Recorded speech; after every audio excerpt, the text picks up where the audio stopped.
Okay, so let's quickly recap what we discussed in the last lecture of wave mechanics.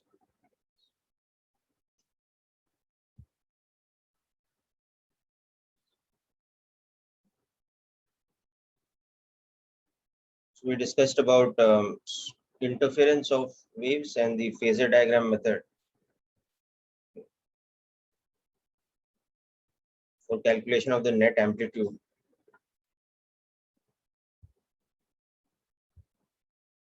Let's continue from that point onwards.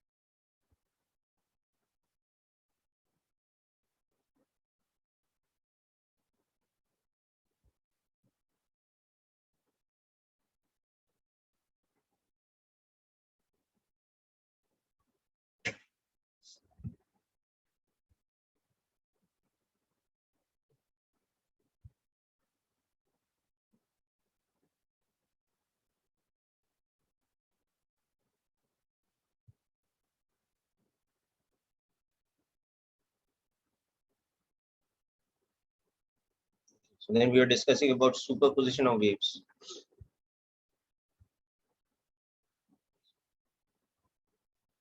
So within superposition of waves, we saw the first type of superposition, interference.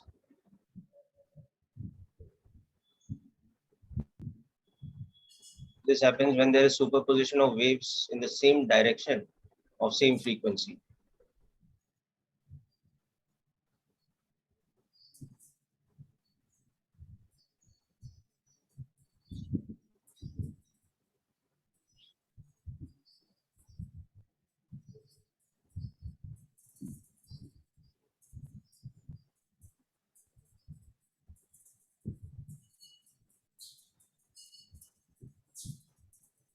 So both the conditions are necessary, same direction as well as having identical frequencies.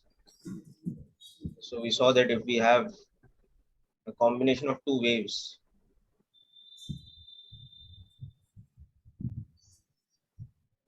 having amplitudes A1 and A2, but common frequency F, so common value of omega. Okay, so they have same frequency F. So omega is equal to 2 pi F and K becomes omega by V, where V is because they are propagating in the same string. So V is common for both of them, but they also have a phase difference of 5. So when these two are superimposed,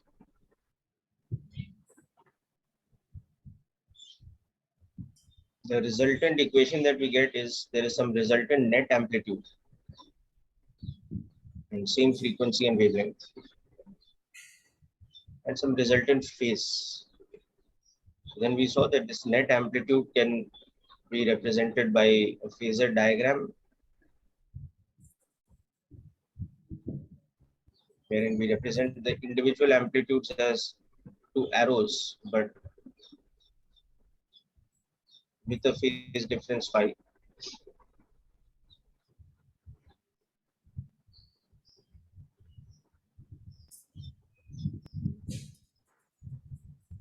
This, this is a simple way of this is yes. We have done this in the last lecture.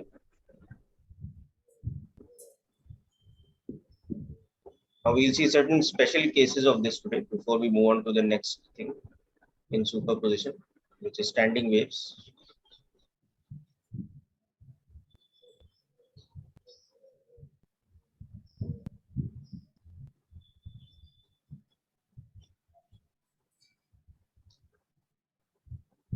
So this and a couple of applications of this was what we had discussed about in the last lecture.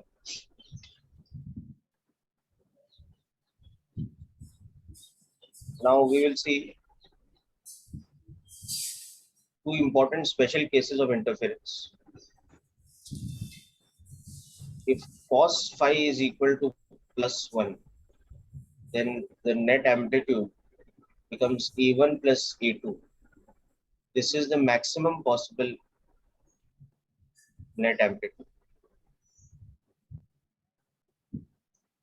So this situation is called the constructive interference. It's given a special name called constructive interference. And this happens when cos phi is equal to plus 1, which means that phi should be either 0 or plus minus 2 pi or plus minus 4 pi, or in general, an integer multiple of 2 pi.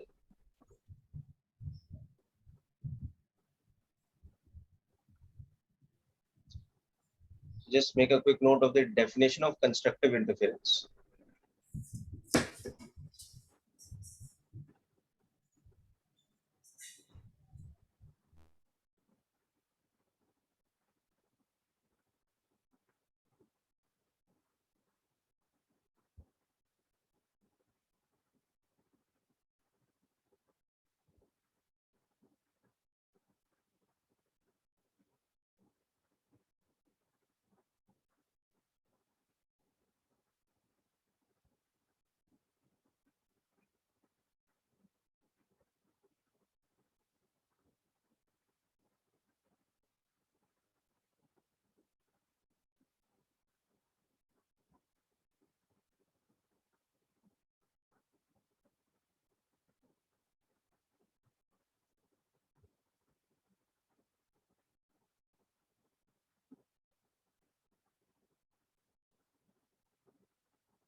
Okay, now similarly, we have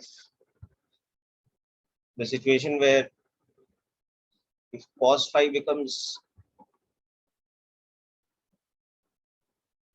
minus 1, then the net amplitude becomes the difference of A1 and A2.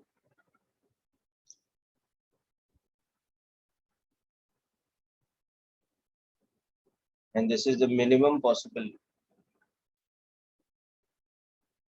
net amplitude.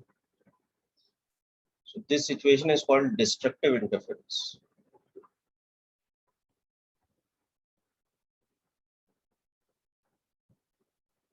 And for this, the condition for destructive interference is that cos phi should be minus 1, which means that phi should be plus minus pi or plus minus 3 pi or plus minus 5 pi, or basically any odd integer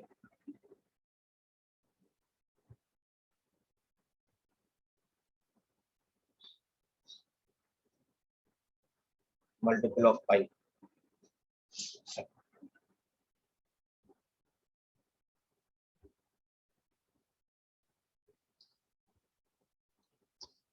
So phi in general equal to 2 n pi means that the waves are what we call in phase. So in phase is another term used for this. Okay. And phi equal to odd multiple pi means that the waves are in opposite phase.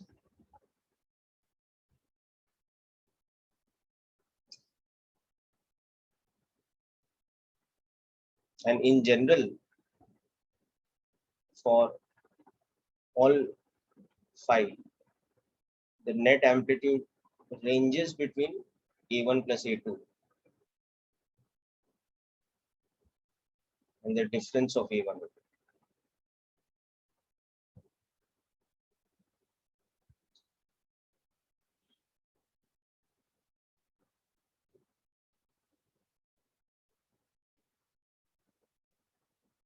Okay, so these two special cases for interference, constructive and destructive interference, along with the condition for them, constructive and destructive. Here the condition is that they should be in opposite phase. Here the condition is that they should be in phase. So this should be something that you remember and understand well. Next, we'll move on to the next type of superposition of waves.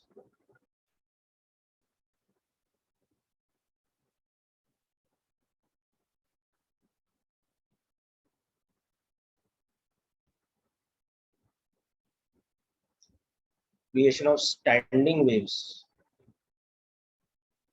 or stationary waves. Okay, okay, fine. Finish writing this down. We'll discuss.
Okay, so let's understand standing waves now.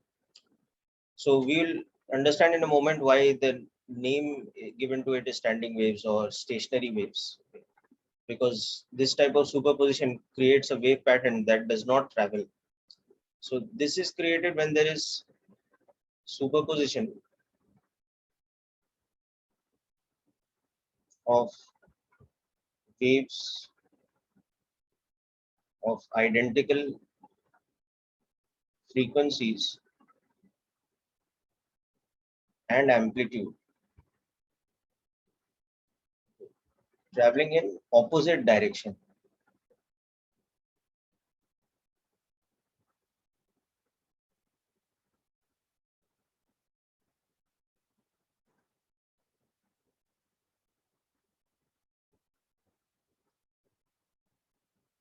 The same string. This phenomena, when we have two waves, like one wave, let's say traveling like this on the same string, and the other wave of same amplitude and same frequency, but traveling in the other direction, opposite direction on the string. When they superimpose the resultant phenomena, what happens is that it creates a standing wave pattern.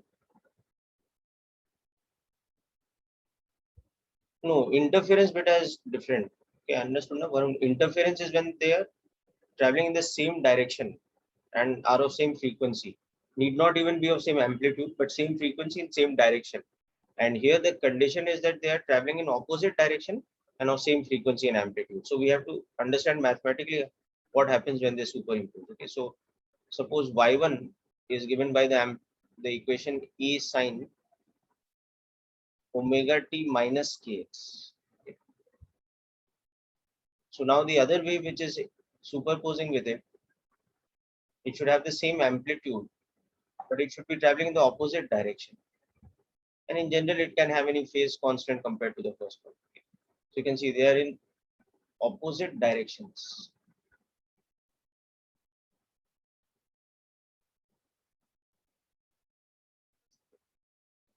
This one is traveling with v along the negative x-axis. This is traveling with v along the positive x-axis.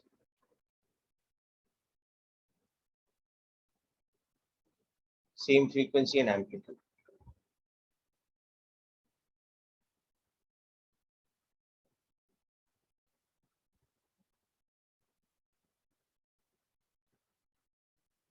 So the superposition of these two means that at any point on the medium x equal to x, y at any time t, the net displacement will be the superposition of the displacement because of each of the waves. So that is going to be, now we have to calculate, we have to solve this term.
Okay, now for doing this calculation further, suppose we take, just for demonstration purpose, let's say phi happens to be an even multiple of pi. So that means this second term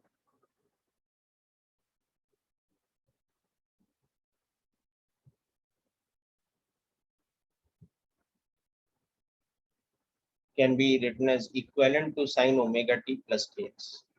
So we can always set up our experiment in such a way, okay, that the phase difference between the two waves superimposing is of the type 2 and pi, by keeping the sources at at appropriate distances and synchronizing them and all that. We can do this. Okay. So with that, what will happen is that this calculation will be a little easier to demonstrate.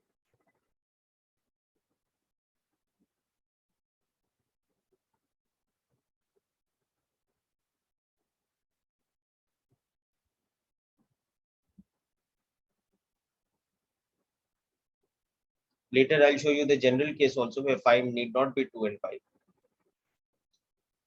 So for this condition that phi is 2 and pi, this will become like this. Okay. Now we'll use the formula that sin A plus sin B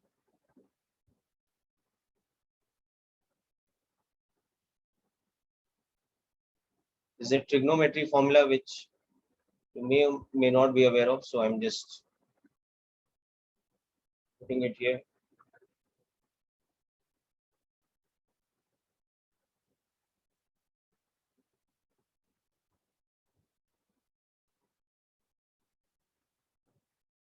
For example,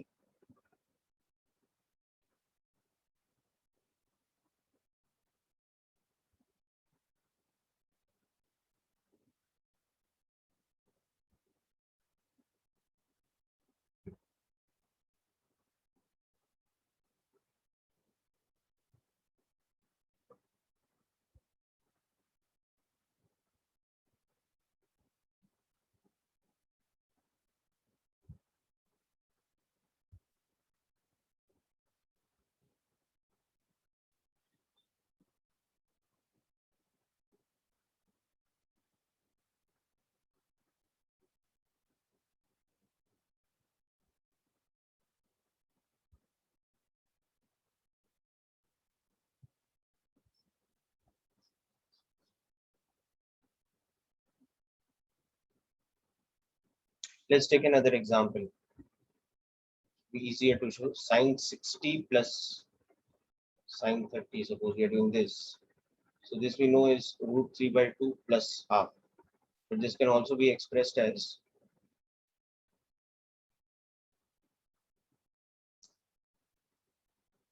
2 sine 60 plus 30 by 2.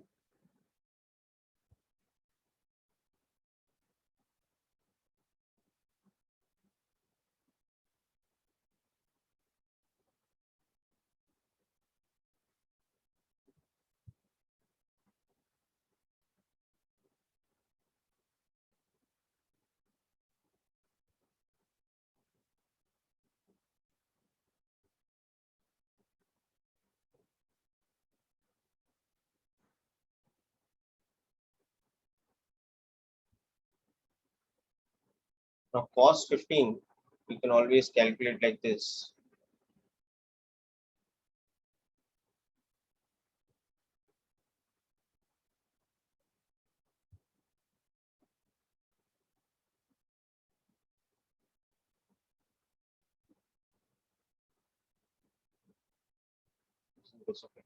So cos 15 can always be expressed as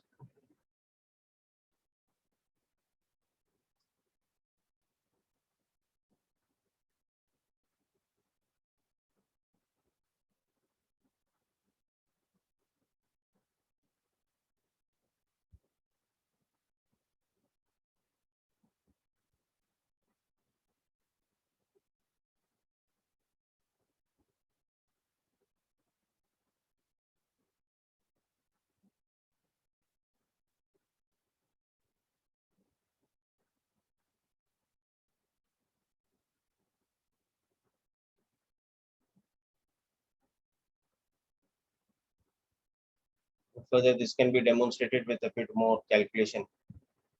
To be root 3 plus 1 upon.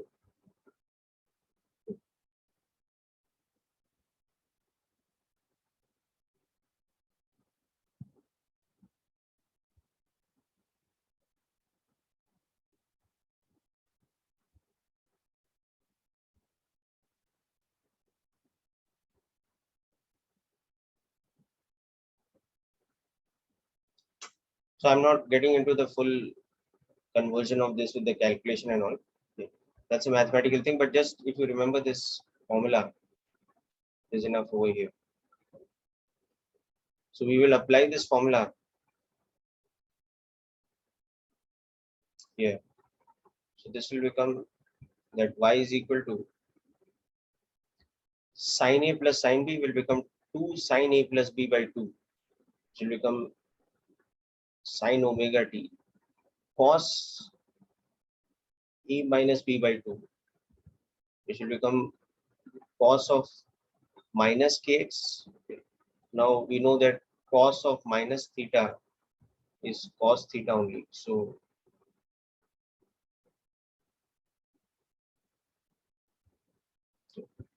this term can be written as cos kx only. Okay.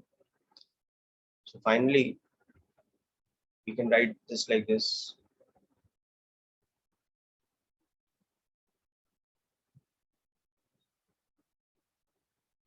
Now we can see this is not a traveling wave anymore, because the argument of the function is not omega t plus or minus kx.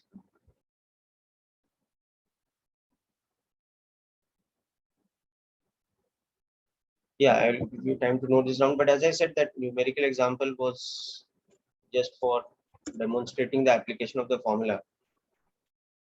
To actually get this final value, you have to multiply divide the quantity inside the square root by root 2.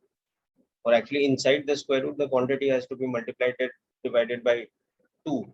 And then the numerator can be written as root 3 plus 1 whole square and all that. So not getting into that. To show that this is equal to this,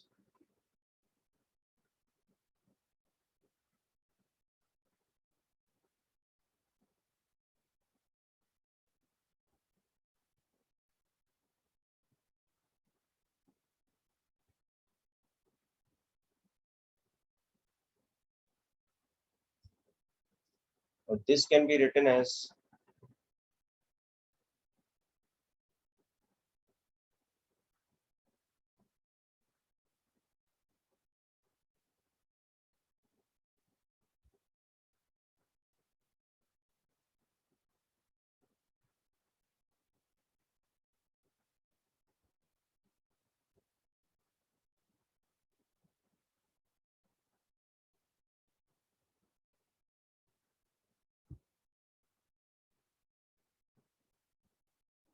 anyhow. Now we have to understand more importantly this final formula and how this becomes the general equation of what is called as standing wave instead of a traveling wave.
Okay, so this is an equation of a standing wave. You can see that y is a function of x and t, but this function of xt is not of the type. Okay. So because it's not of this type, this is not a traveling wave. Does not come in the category of traveling wave. It comes in a different category of a wave equation called a standing or a stationary wave.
Okay, so next up, let's understand the interpretation of this equation.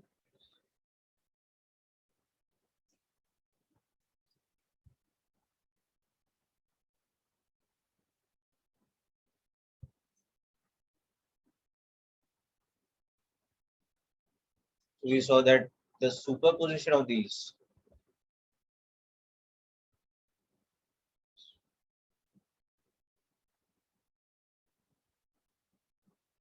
results in this equation.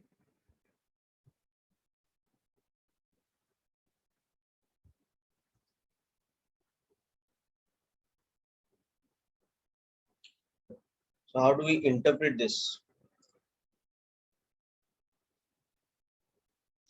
So one way to interpret it is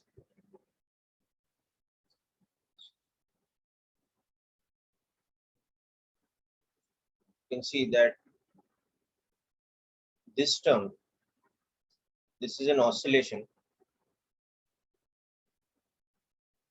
in fact SHM of frequency f equal to omega by 2 pi, but the amplitude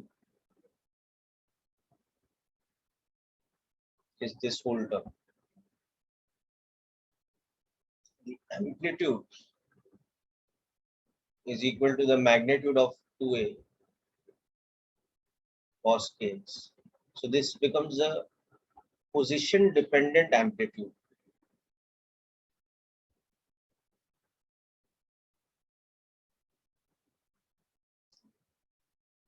So this is like, so the interpretation of this becomes that for y equal to this equation 2a cos kx sin omega t, what is happening is that any particle on the string at x equal to x is in SHM along y-axis with a frequency equal to omega by 2 pi, but amplitude equal to the magnitude of this. So they have variable amplitude according to position.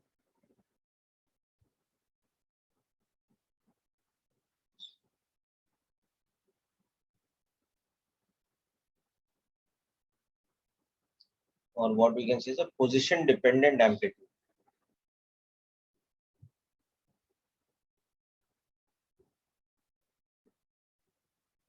All the medium particles have the same frequency, but their amplitude depends on the location of the particle. It depends on x.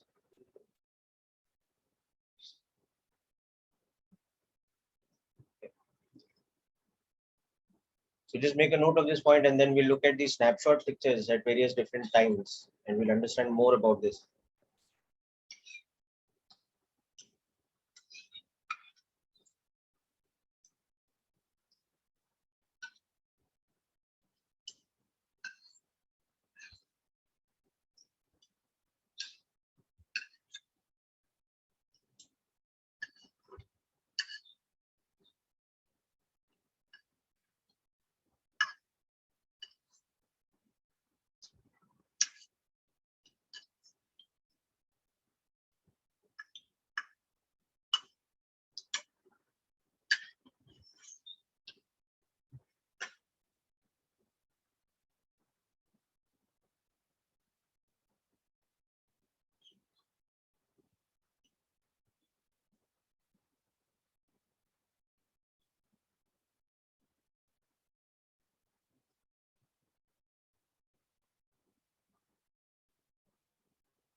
Okay, so let's understand the snapshot pictures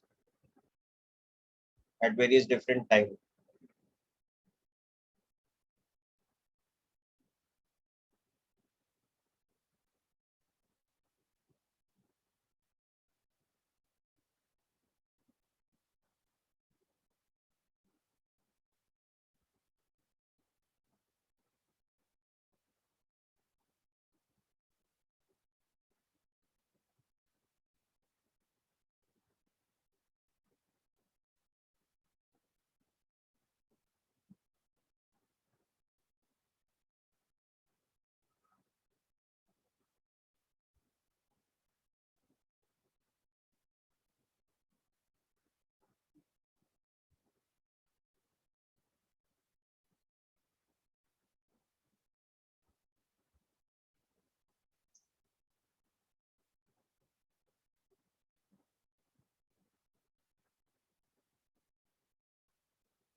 Okay, so all this is there. Okay.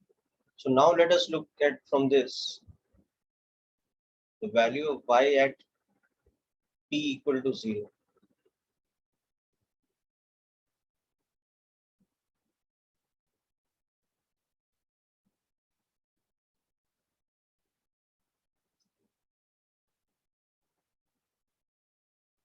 Then next let us look at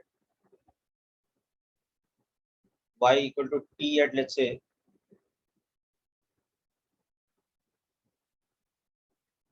1/12 of time period.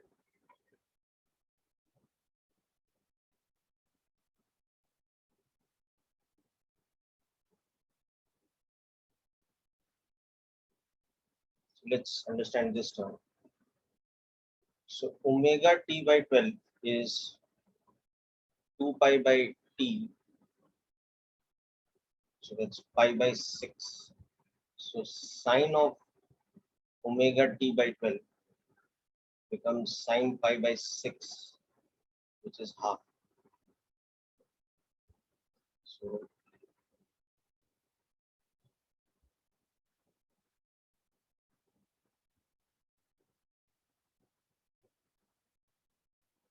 So we will plot these in a graph also, which will give us the visual understanding of these snapshot pictures. But first, let's work out some values for some different values of time.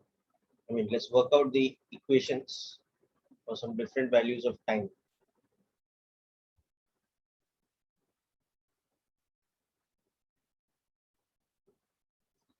Now, similarly, I want you to find out yourself the equation for y at the time capital T by 8, then y at the time capital T by 4. We'll plot all these things.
Okay, so let's see what happens at t by 8.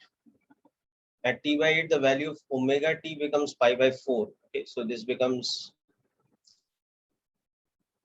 when you solve the whole thing, it will become root 2a cos kx, because omega t by 8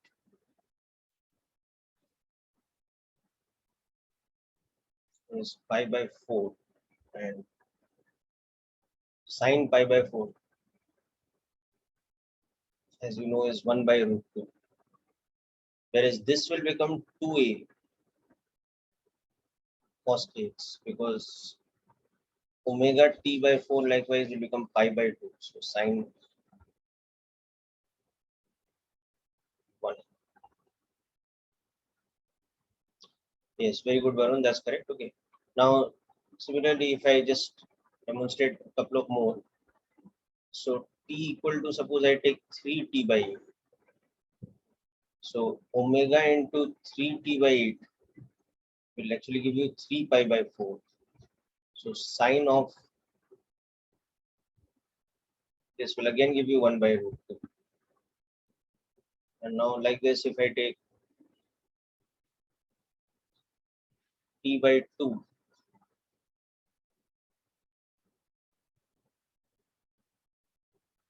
I'll again get 0, because so sine pi, which is 0.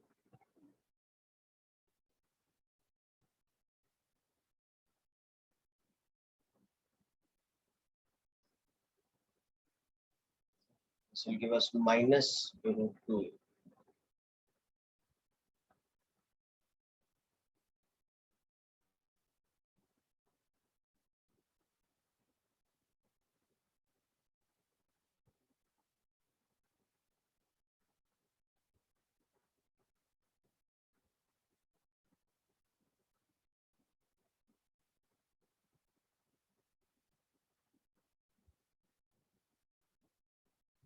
And so on and so forth. Okay.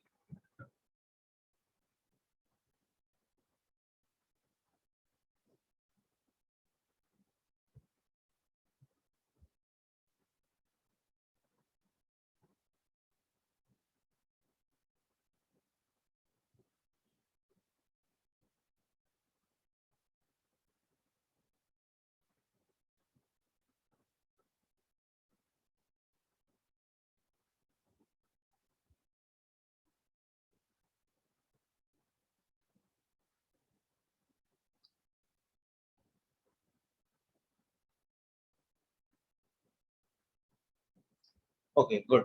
Okay, so you have to understand that as you are substituting these values of time, you're in the original equation, you have y is equal to 2a cos omega t, sorry, cos kx sin omega t. So this term at various different times takes different values. So y takes different values. Okay, so these are the snapshot pictures at these various different times. So next, when we plot these snapshot pictures, we'll understand geometrically how a standing wave looks, and that will also justify the name given to it, that it's a standing wave or a stationary wave. Because we'll see that the wave pattern, the geometry of the wave is such that it's not shifting with time.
Okay, people. So let's plot these snapshot pictures. So now, if let's say this was a string, so we'll take as our x-axis. This end is x equal to 0.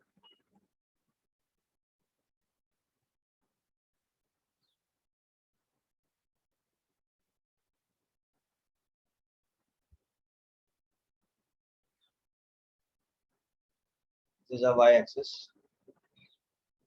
Now at t equal to 0, y was 0. So the string will just be in the mean position.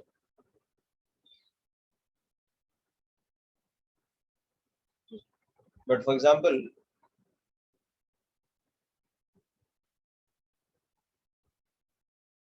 at a time like capital T by 12,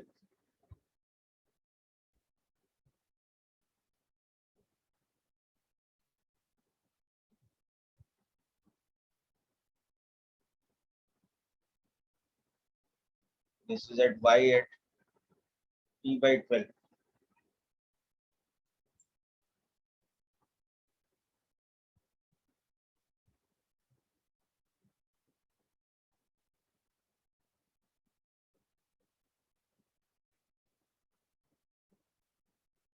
This was a cos kx.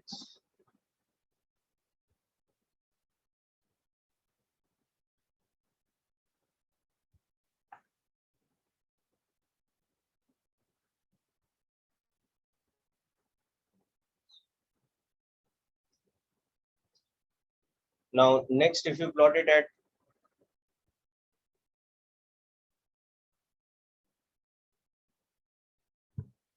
T by 8, you'll get this kind of a graph.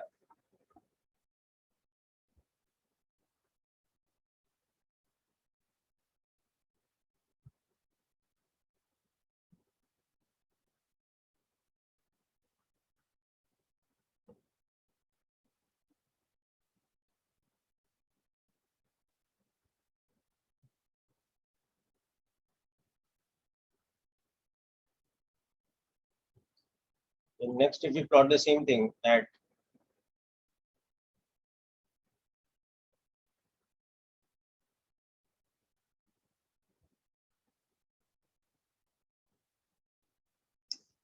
we plot that same thing, but again at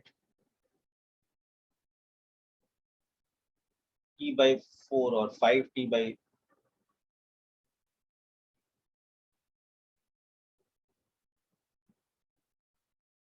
4 or things like that. Okay, you see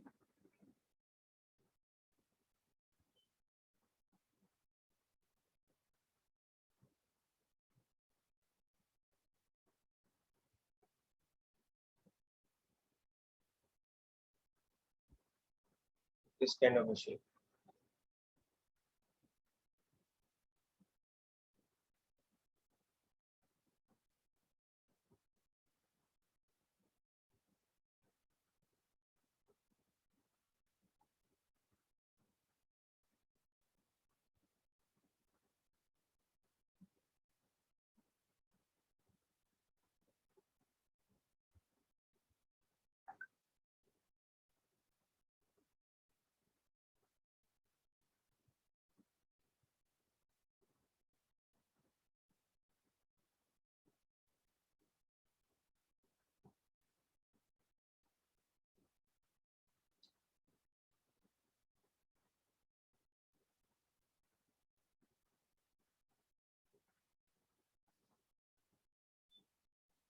You know, similarly, if you go on plotting the graph at various different times,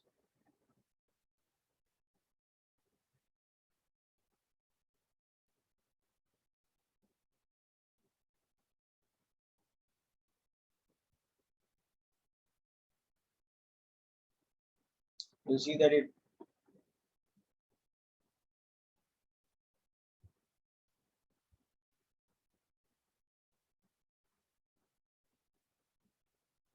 these kind of snapshots.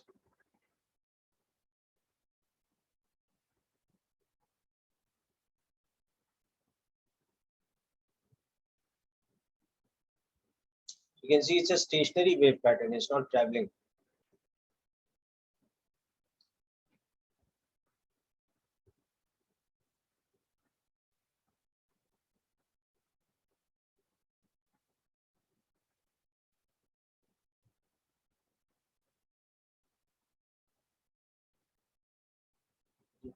Now you can see that these points here,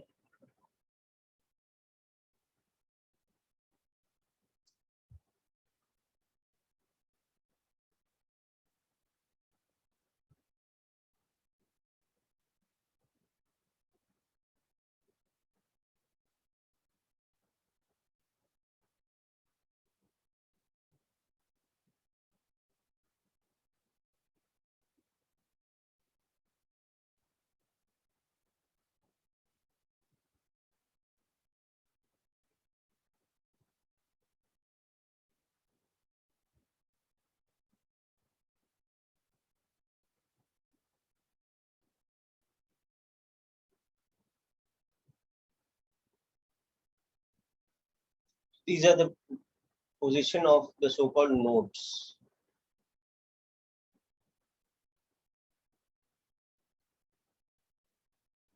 where what happens is that the amplitude is equal to 0.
Okay, so just the last thing now. So these points here you can see the amplitude of the wave is maximum. This point here, this point here, this point here. You can see the amplitude of oscillation is 2A. So these are called antinodes.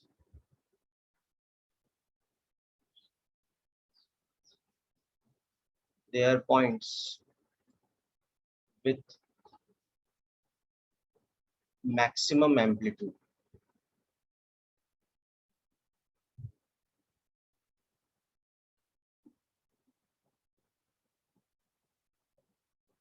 So this basically happens when 2A cos kx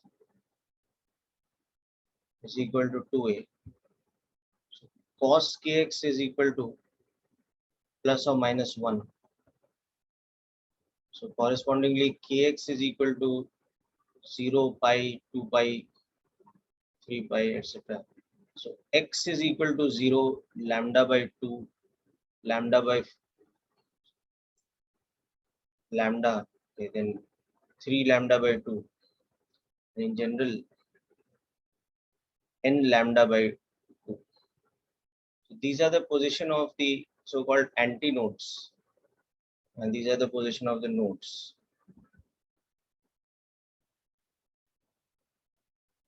So you can also see that consecutive nodes will be at a distance of lambda by 2.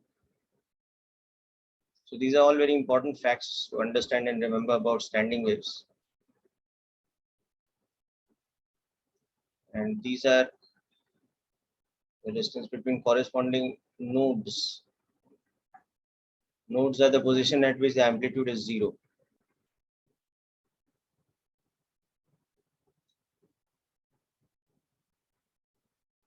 So you can see that mod 2A cos kx, which is the amplitude, it generally speaking varies between 2A and 0. So 2A is the position where we have antinodes, and 0 is the position where we have nodes. Okay, people, so with this we conclude the idea of standing waves or stationary waves. Okay, so that completes today's lecture, and we will move on to sound in the next lecture in the next week. Okay, sound or longitudinal mechanical waves, that is the second part. Okay, so we'll conclude today's session. Aruja, you have asked me a doubt, so I will just discuss that right now.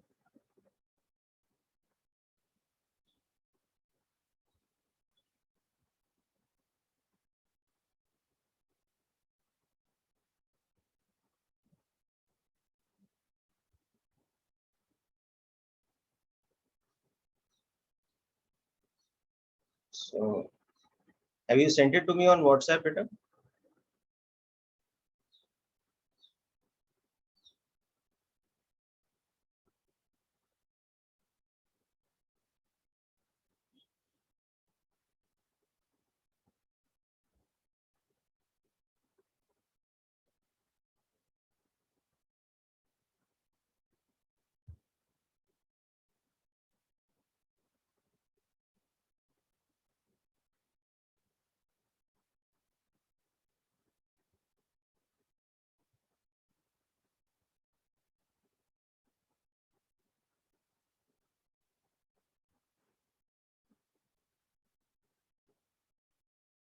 Yeah, Aruja, can you just tell me the question you have in capacitors?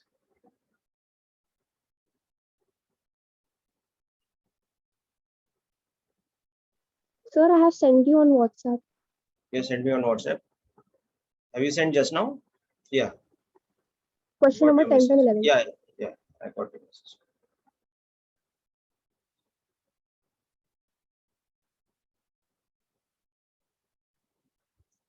Question number 10. 10th and 11th. 10th and 11th. Yes. But there must be some circuit for this, no? Potential difference across the 6 microfarad capacitor is?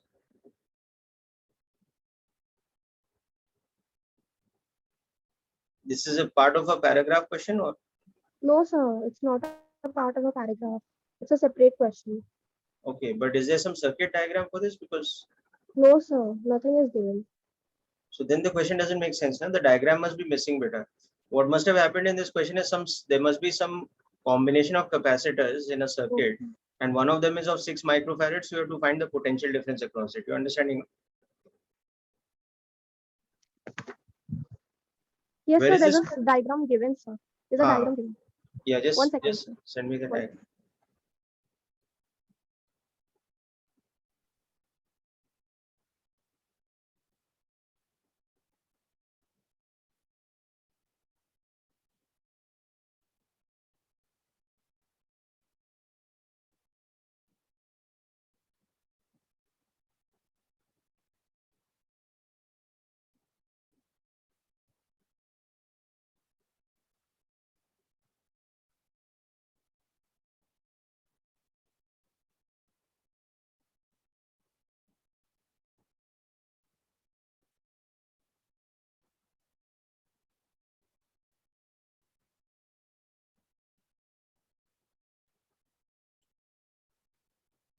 Yeah. Okay. So this is the circuit diagram. So see, your circuit is like this.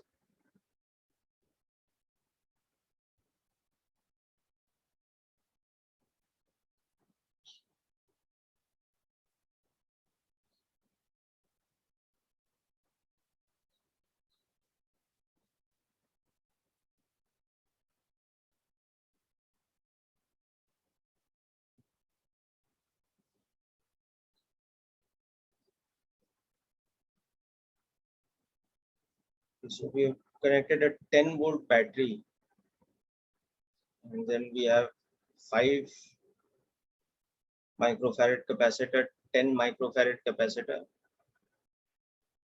4 microfarad, and 6 microfarad. And these points are labeled E, B, and C. Okay. So can you tell me what type of combination these capacitors have? These two.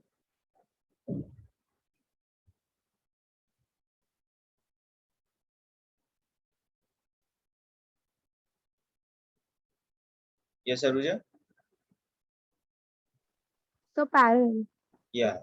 I can redraw it like this. If they're connected in across AB, they are like this. Okay. And similarly, these two are also in parallel. They're connected between B and C.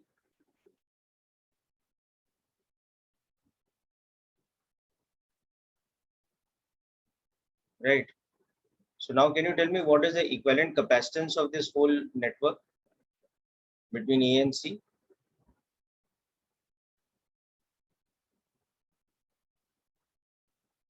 This is equivalent to, between A and B, you have 10 and 5 in parallel. So how much is that? 15 Yes, sir. is parallel combination. So C is equal to C1 plus C2, that kind of thing. This is also parallel. So between A and B, it's equivalent to this. And then between B and C, it is 10. Okay, so now you have series combination of 15 and 10. Okay. So further, that is equivalent to how much? Series combination of 15 and 10 will give you 150 by 25. Okay, so that is 6, isn't it? Yes, sir. So this whole thing is equivalent to 6.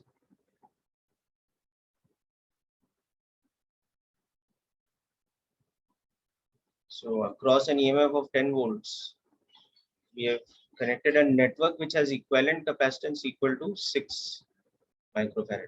So how much charge will be there in this case? The equivalent amount of charge will be 60 microcoulombs. Q is equal to C. So in this diagram, there will be again the same, because there is equal charge in series combination. Okay. So now, for example, you have been asked the potential difference across the 6 microfarad capacitor. That is the potential difference across BC. So you can see that this potential difference and this potential difference can now be calculated like this. VAB is equal to Q upon C across AP. Okay, so that is 60 by 15. So that is 4 volts. And the potential difference across BC is Q divided by capacitance across BC. So that is 60 divided by 10 or 6 volts. And you can see the sum of these two across AC is 10 volts. Okay. Now further here, if the charge is, let's say, Q1 and here the charge is Q2 and here the charge is Q3 and here the charge is Q4, then when you compare these two diagrams, this and this, you can see that Q1 plus Q2 should be equal to Q, which is 60 microcoulomb, okay, and Q1 by 6 should be equal to Q2 by 4, which is equal to the potential difference across BC. So from this you can see Q1 is to Q2 is 3 is to 2 and Q1 plus Q2 is 60. So Q1 will be 3/5 of 60. So 36 microcoulomb and Q2 will be 2/5 of 60. So that is 24 microcoulomb. And like that you can do for these two also. Q3 plus Q4 is 60 and Q3 by 5 is equal to Q4 by 10. Okay, so Q3 is to Q4 is 1 is to 2. So now using this, you can see that Q3 will be 1/3 of 60 or 20 microcoulombs, and Q4 will be 2/3 of 40 microcoulombs. Okay, Anuja, understood how to solve this kind of circuit now? Yes, sir. Okay. Sir, I have one more doubt. Okay, beta. Can you send it to me in WhatsApp? Beta, I have a class coming up at 10 o'clock. I will send you a solution of that by. Okay, sir. Okay, sir. Thank you so much.